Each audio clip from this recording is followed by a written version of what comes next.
முதல் முறை முதலமைச்சராக இருக்காரு, முதல் முறை இங்கே உட்காந்து ஒரு கான்ஃபிடன்ஸ் மோஷனை மூவ் பண்ணுறாரு.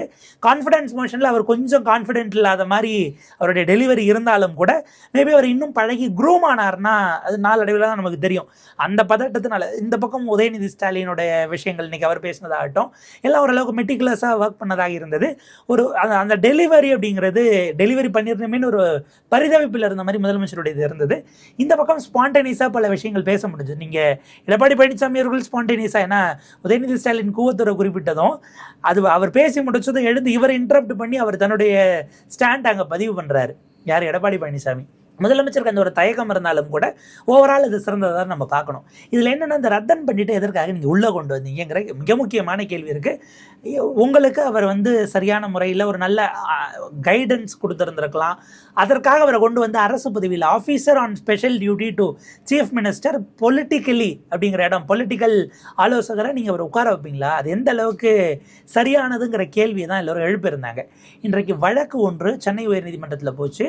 ஒரு வழக்கறிஞர் ஒருவர் போட்டிருக்கிறாங்க. அந்த வழக்கில் பல்வேறு விஷயங்கள் பேசப்பட்டது. இமீடியட்டாக இதை ஏன் எமர்ஜென்சிங்கிறீங்க? இந்த ஆணை வந்ததும் அவர் பொறுப்பேற்றுட்டார்.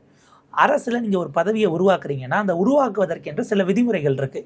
ஏற்கனவே உச்சநீதிமன்றத்தினுடைய தீர்ப்புகள், உமாதேவி கேஸ் அப்படிங்கிறது அது ஏறத்தாழ ரொம்ப ஓல்டு. அந்த ரொம்ப ஓல்டுனா ஒரு 15 ஆண்டுகளுக்கு முற்பட்ட இது.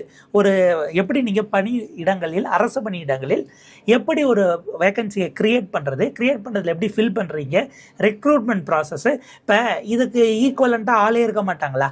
நீங்கள் அப்போ கால் ஃபார் கொடுத்துருக்கணும். அப்ளிகன்ஸை தகுதியானவர்களை வர வைக்கணும்னு கூப்பிட்டுருக்கணும். ஏன்னா நீங்கள் இது அரசு பதவியாக க்ரியேட் பண்ணுறீங்க. அரசில் ஒரு போஸ்ட்டை க்ரியேட் பண்ணுறதுக்கான எந்த ப்ரோட்டோகால் ஆர்டிகல் 309 சொல்லியிருக்கக்கூடிய எதையுமே நீங்கள் ஃபாலோ பண்ணலை என்கிற வகையில் இது சேலஞ்ச் பண்ணப்பட்டது. உமாதேவி ஜட்மெண்ட் இதில் கரெக்டாக செட் ஆகாதுன்னு ஒரு ஸ்கூல் ஆஃப் தாட் இருக்குது. பட் அதில் ஒரு ப்ராடர் செக்ஷன் இதுக்கு அப்ளை ஆகும் அப்படிங்கிற ஒரு விஷயம் இருக்குது.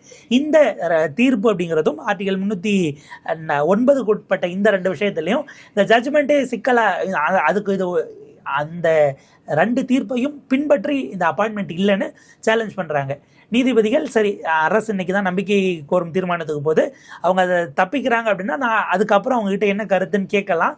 ஓகே, பார்ப்போம் இதில் முகாந்திரம் இருக்குது. அப்படி அதாவது வழக்க தள்ளுபடியோ இல்லை எடுக்க முடியாதுன்னு சொல்லலை. ஒரு நாள் டைம் கொடுத்துருந்தாங்க. இதற்கு நடுவில் ஒட்டுமொத்தமாக இது வாபஸ் வாங்கப்பட்டது அப்படிங்கிறது இது அவருக்கான பலரும் அவரை விமர்சிக்கலாம். யூட்டர்னு இல்லை அந்தர்வல்ட்டி எடுத்த எடுப்பில் 24 மணி நேரத்தில் இப்போ இதுவும் மீம்ஸாக தான் ஓடிக்கிட்டு இருக்கு.